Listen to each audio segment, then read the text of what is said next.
நீண்ட காலமாக அமெரிக்காவுடன் நெருக்கமாக இருந்த, இப்போதும் இருக்கும் ஐக்கிய அரபு அமீரகம் சீனாவுடன் விமானப்படை உறவுகளை மேம்படுத்துகிறது. ஐக்கிய அரபு அமீரகத்தின் கூட்டுப்படைகளின் தளபதி மேஜர் ஜெனரல் சலே மொஹாமட் பின் மெஜ்ரான் அல் அமேரி சீன விமானப்படையுடன் நெருக்கமான ஒத்துழைப்பை மேம்படுத்துவதற்காக சீனாவின் மக்கள் விடுதலை ராணுவ விமானப்படையின் தளபதியை சந்தித்து பேச்சுவார்த்தை நடத்தினார் என்று ஐக்கிய அரபு அமீரக பாதுகாப்பு அமைச்சு தகவல் வெளியிட்டுள்ளது. இது சற்று ஆச்சரியத்தை ஏற்படுத்தும் ஒரு நகர்வு மட்டுமல்ல, இதன் பின்னணியில் ஏதோ ஒரு திட்டம் இருப்பதாக ஒரு பட்சி சொல்கிறது. அதே நேரத்தில் ஐக்கிய அரபு அமீரக மற்றும் சீன விமானப்படையின் சந்திப்புக்கு சீன அரசு ஊடகங்கள் அதீத விளம்பரம் கொடுப்பது போல ஆய்வுகளை வெளியிட்டிருப்பதை பார்க்கும்போது ஐக்கிய அரபு அமீரகம் சீனாவை எதற்கோ பயன்படுத்திக் கொள்ள பார்க்கிறதா, அல்லது கிடைத்த சந்தர்ப்பத்தில் சீனா ஐக்கிய அரபு அமீரகத்தில் விமான சவாரி செய்கிறதா என்ற சந்தேகம் ஏற்படுகிறது.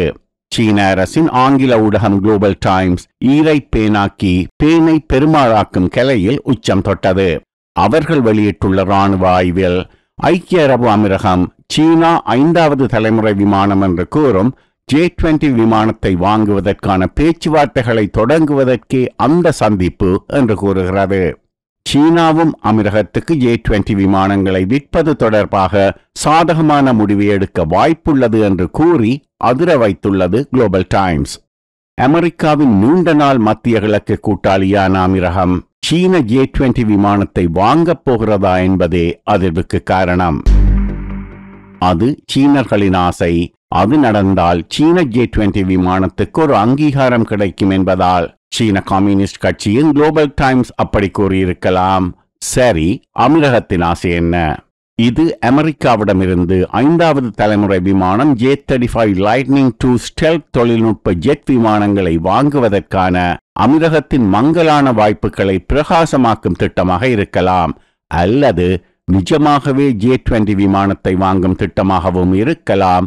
விதி யாரை விட்டது? ஐக்கிய அரபு அமீரகத்தின் 5வது தலைமுறை விமான கனவு அப்படியொன்றும் ரகசியமானது அல்ல. 2021ஆம் ஆண்டு ஜனவரி மாதம் அப்போதைய அமெரிக்க ஜனாதிபதி டொனால்ட் ட்ரம்பின் பதவிக்காலத்தின் இறுதி நாளில் ஐக்கிய அரபு அமீரகத்துக்கு 50 F-35 5வது தலைமுறை ஸ்டெல்த் விமானங்களையும் மற்றும் 18 MQ-4B ஆளற்ற விமானங்களையும் விற்க $19 பில்லியன் ஒப்பந்தத்துக்கு அமெரிக்கா ஒப்புதல் அளித்தது. ஒவ்வொரு ஆட்சியின் கடைசி காலத்தில், அதுவும் கடைசி நாள் ஒப்பந்தம் பெரிதாக நிலைத்து நிற்பதில்லை. இந்த ஒப்பந்தமும் அப்படியே சுருண்டுவிட்டது. அமெரிக்காவின் புதிய ஜனாதிபதியாக தேர்ந்தெடுக்கப்பட்ட ஜோ பைடன் நிர்வாகம் அந்த ஒப்பந்தத்துக்கு இடைக்கால தடை போட்டது. அதற்கு 2 காரணங்கள் காட்டப்பட்டன. ஒன்று, ஐக்கிய அரபு அமீரகத்தின் 5G உள்கட்டமைப்பில் சீனாவின் முக்கிய பங்களிப்பு. 2வது, அமீரகத்தில் பெய்ஜிங் ஒரு இராணுவ தளத்தை நிறுவுகிறது என்ற சந்தேகம். அதன்பின் இரு தரப்புகளும் பேச்சுவார்த்தை நடத்தி கொண்டிருந்தார்கள். F-35 விமானங்களை வாங்குவதற்காக அமீரகம் வாஷிங்டனில் ஒரு அலுவலகத்தை திறந்தது.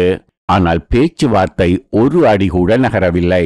2 ஆண்டுகளில் வாஷிங்டனில் இருந்த அலுவலகத்தை மூடிக்கொண்டு அபுதாபி திரும்பிவிட்டார்கள். அமெரிக்காவில் ஆட்சி மாறியதும் நிலைமை சரியில்லை என்பதை புரிந்து கொண்ட ஐக்கிய அரபு அமீரகம் 2021ஆம் ஆண்டு டிசம்பரில் பிரான்சிடமிருந்து 80 ரஃபால் விமானங்களை வாங்க ஒப்பந்தம் செய்தது. அது 4++ தலைமுறை விமானம். இருந்தும் அமீரகம் 5வது தலைமுறை விமான கனவை விட தயாராக இல்லை. அதன்பின் காட்சிக்குள் ரஷ்யா வந்தது. புதிய 5வது தலைமுறை விமானம் என்று சுகோய் Su-75 செக்மேட் விமானத்தை அறிமுகம் செய்தது. அது ரஷ்யாவின் 5வது தலைமுறை விமானம் சுகோய் Su-57 மலிவு பதிப்பு என்று அப்போது கூறப்பட்டது. Su-57 உள்ள 5ஐயும் 7ஐயும் மாற்றி போட்டால் Su-75 என்று வரும்.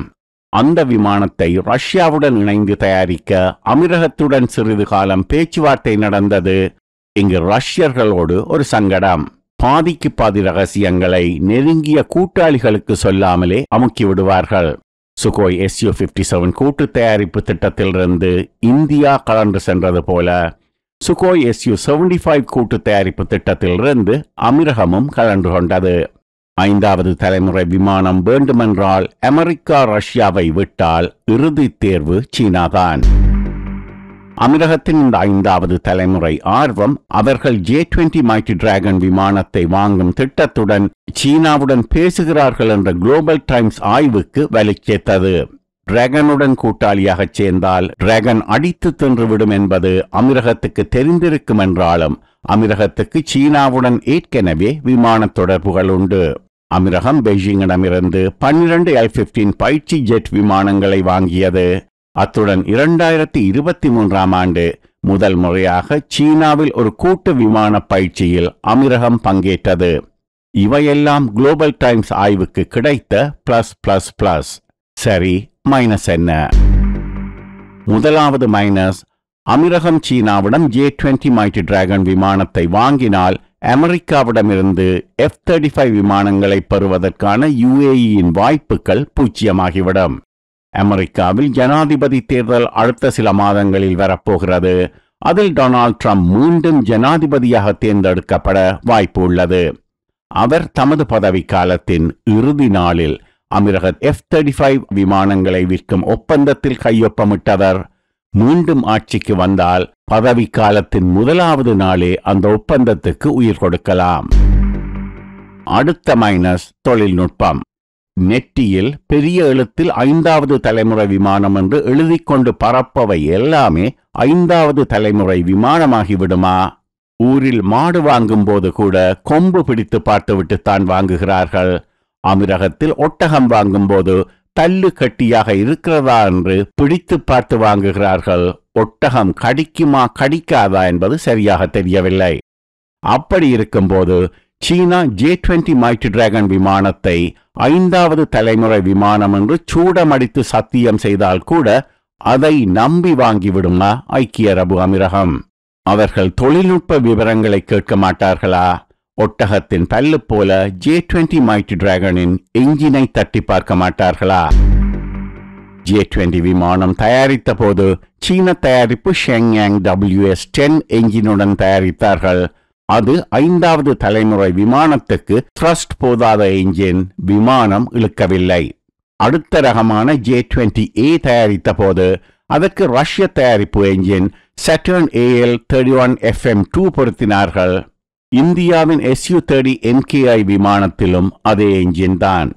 அப்படியானால் J-20A 5வது தலைமுறை விமானமா என்ற கேள்வி எழுந்தது. உடனே என்ஜினை மாற்றி சீன தயாரிப்பு ஷெங்யாங் WS-10C என்ஜினை பொருத்தினார்கள். அதுவும் இழுக்கவில்லை, த்ரஸ்ட் போதாது.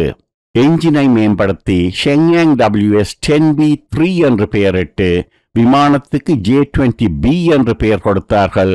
அதிலும் அதே சிக்கல். இப்போது J-20Bக்கு வேறு என்ஜின் பொருத்தியுள்ளார்கள்.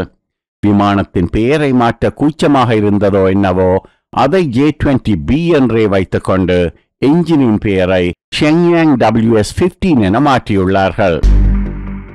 இப்படியான ஒரு டெஸ்ட் டியூப் சோதனை விமானத்தை அமீரகம் 5வது தலைமுறை விமானம் என்று நம்பி வாங்கினால் அவர்களது அடுத்தடுத்த தலைமுறைக்கு யார் பதில் சொல்வது? இவ்வளவு மைனஸும் இருக்கும் போது குளோபல் டைம்ஸ் சொல்வது போல அமீரகம் J-20 விமானத்தை வாங்குமா? அமீரகத்தின் நோக்கம் பெரும்பாலும் சீனாவுடன் பேசுகிறோம் என்று பாவனை காட்டி F-35 விமானங்களை வாங்கும் ஒப்பந்தத்துக்கு உயிர் கொடுப்பதாக இருக்கலாம்.